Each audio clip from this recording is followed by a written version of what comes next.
ইতিমধ্যে আমাদের যুব ক্রীড়া মন্ত্রণালয় থেকে আমাদের যে সার্কুলার গুলো একটি একটি করে যাচ্ছে, ইতিমধ্যে 2টি সার্কুলার দিয়েছে এবং পর্যায়ক্রমে আরো অনেক সার্কুলার আসবে, যার মাধ্যমে আমাদের যে লক্ষ্য এবং আমাদের বর্তমান সরকারের যেটি প্রধান লক্ষ্য রয়েছে যে কর্মসংস্থান নিশ্চিত করা। এবং আমাদের একটি প্রজেক্টের কথা আমরা এখানে বলেছি যে আর্ন প্রজেক্ট। এই আর্ন প্রজেক্টের মাধ্যমে প্রায় 9 লক্ষ যুব এবং যুব নারীরা প্রশিক্ষণ নেবে এবং এর মধ্য থেকে 60% মিনিমাম তাদেরকে কর্মসংস্থান নিশ্চিত করা হবে। 60% যদি আমরা ধরে রাখি, প্রায় 5 লাখের উপরে আমরা এই আর্ন প্রজেক্টের মাধ্যমে আমরা আমাদের কর্মসংস্থান নিশ্চিত করতে পারবো। এখন বর্তমান সরকার যুব উন্নয়ন অধিদপ্তরের মাধ্যমে আমরা চেষ্টা করছি যে ফ্রিল্যান্সিং এর মাধ্যমে কিভাবে আমাদের যুব নারীরা ঘরে বসেই তারা যাতে স্বাবলম্বী হতে পারে, তাদের পরিবারকে স্বাবলম্বী করতে পারে।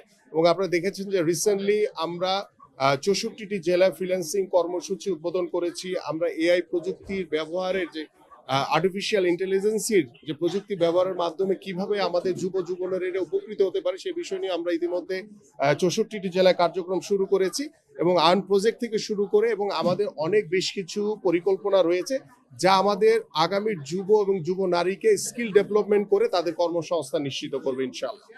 আমরা এটাকে সহজ করে দিচ্ছি এবং আমাদের সহজেই যাতে যুব নারী উদ্যোক্তা যারা রয়েছে তারা যাতে সহজে লোন পেতে পারে সে বিষয় নিয়ে আমাদের কার্যক্রম ইতিমধ্যে শুরু করেছি। পাশাপাশি আমরা শুধু লোন টাকা দিয়ে না, আমরা চাই যারা ফ্রিল্যান্সিং করছেন তাদেরকেও যাতে আমরা লোনের মাধ্যমে যাতে একটি ল্যাপটপ প্রদান করতে পারি সেই উদ্যোগটিও আমরা নিচ্ছি ইনশাআল্লাহ। Thank you.